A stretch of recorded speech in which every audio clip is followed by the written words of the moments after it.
ত্রয়োদশ জাতীয় সংসদ নির্বাচনে কেন্দ্র দখল ও বিএনপি নেতাকর্মীদের ওপর হামলার অভিযোগে জামায়াতে ইসলামী নেতৃত্বাধীন ১১ দলীয় জোটের প্রার্থী মামুনুল হককে প্রধান আসামি করে একাধিক মামলা করার ঘোষণা দিয়েছেন শিক্ষা প্রতিমন্ত্রী ববি হাজ্জাজ। রবিবার সকালে রাজধানীর ধানমন্ডির এক বেসরকারি হাসপাতালে চিকিৎসাধীন নেতাকর্মীদের দেখতে গিয়ে একথা বলেন তিনি।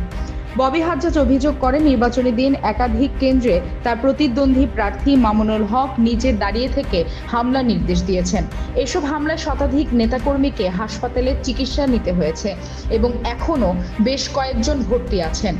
শিক্ষা প্রতিমন্ত্রী বলেন, ১২ ফেব্রুয়ারি নির্বাচনে জয়ী হওয়ার আগে অনেক চড়াই উতরাই পেরিয়ে আসতে হয়েছে। প্রতিপক্ষ কেন্দ্র দখলের চেষ্টা করেছে। এই হামলাকে আমরা আইন ছাড়া ছাড় দেব না। প্রত্যেক আহত কর্মীর বিষয়ে আইনি ব্যবস্থা নেওয়া হবে।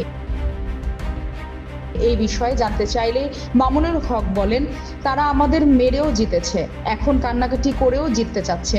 ভোটের দিন তাদের সঙ্গে তেমন কোনো সংঘাত হয়নি। একটা কেন্দ্রে যাওয়ার পর তারা আমার ওপর চড়াও হওয়ার চেষ্টা করে, তখন পুলিশ তাদের বাধা দেয়, পরে আর্মি এসে উভয় পক্ষের লোকজনকে ছত্রভঙ্গ করে দেয়। মামুনুল হক আরও বলেন, সেদিন যেখানে কিছুটা হট্টগোল বা উত্তেজনা সৃষ্টি হয়েছে, পুলিশ ও আর্মি ছত্রভঙ্গ করে দিয়েছে। যারাই যেখানে আহত হয়েছেন সব আর্মি ও পুলিশের আঘাতে।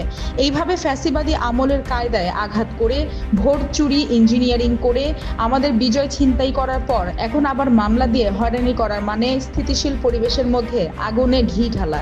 এর দায়ভার তাকেই বহন করতে হবে।